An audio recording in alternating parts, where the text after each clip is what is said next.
How to fix Play Store bug on Android phone. Hello guys, in today's video I'm gonna show you how to fix Play Store bug on Android phone. First, just go to settings and scroll down until you find apps, and then click apps again.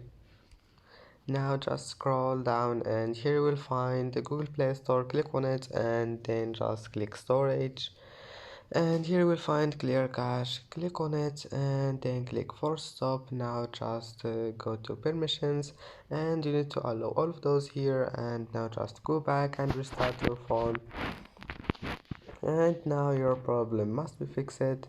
And if that doesn't fix your problem, just go back here and then go to storage and clear data, and then your problem will be fixed.